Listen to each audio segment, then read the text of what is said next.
Hello बच्चों, let's read the question. Question says the curve y equal to f of x is passing through the 0, 0 if the slope of the curve at any point x, y is equal to the x plus xy, then the number of solution of the equation f of x equal to 1 is.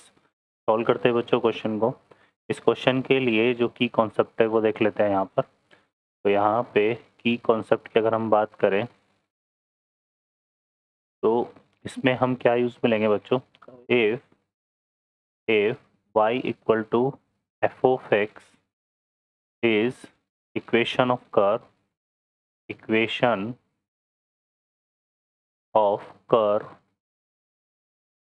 then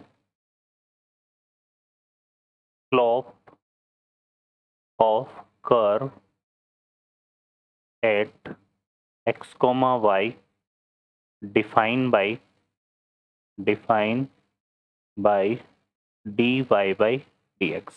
ठीक है बच्चों, तो ये है हमारे पास. Solve करते हैं question को. इस क्वेश्चन की अगर हम बात करें तो क्वेश्चन में देखिए क्या बोला हुआ है. ये कर्व है हमारे पास y equal to f of x. ठीक है, और इसका जो स्लोप है वो किसके इक्वल है, x प्लस एक्स वाई के इक्वल. तो स्लोप का भी हमने बात करी कि कॉन्सेप्ट में किसके इक्वल होता है, dy बाई डी एक्स के. तो स्लोप जो है यहाँ पे क्या हो जाएगा, dy बाई डी एक्स. और ये इक्वल टू क्या गिवन है, x into x plus x y given है. क्या गिवन है, x प्लस एक्स वाई.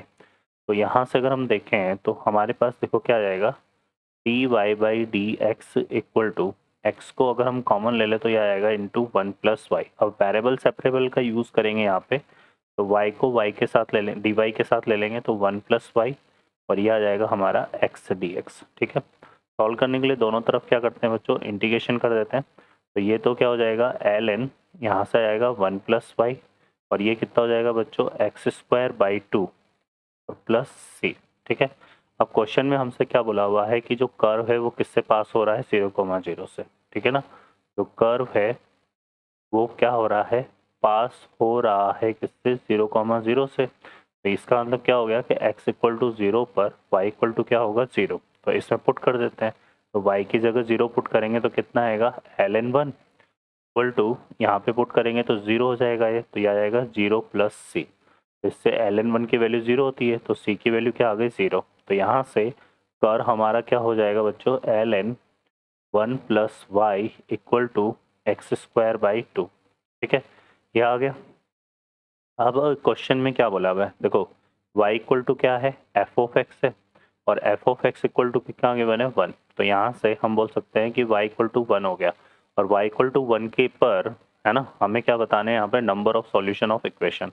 तो हम y इक्वल टू 1 को यहाँ पे पुट कर देते हैं. तो क्या करते हैं, यहाँ पे पुट कर देते हैं इसमें y इक्वल टू 1. तो ये कितना आएगा, ln2 इक्वल टू क्या बन जाएगा, एक्स स्क्वायर बाई टू. तो 2 को इस तरफ शिफ्ट करेंगे तो एक्स स्क्वायर इक्वल टू कितना आएगा, 2 ln2 को किसके इक्वल हो जाएगा, ln2 स्क्वायर के. तो ये ln4 आएगा. और ln4 जो है हमारा पॉजिटिव नंबर है क्योंकि log एट द बेस ई 4 है ना. तो बेस और नंबर दोनों ग्रेटर देन 1 है, तो ये रिजल्ट पॉजिटिव आएगा. पॉजिटिव आएगा तो इसको क्या लिख सकते हैं, प्लस माइनस मॉड ln4. ठीक है, तो यहाँ से हमें x की दो वैल्यूज मिल रही है. ठीक है, तो यहाँ पे इसने बोला था number of solution of equation. तो हम ये बोल सकते हैं यहाँ पे कि number of solution of equation कितने आ जाएंगे, 2. ओके बच्चों, I hope you understand well. Best of luck, thank you.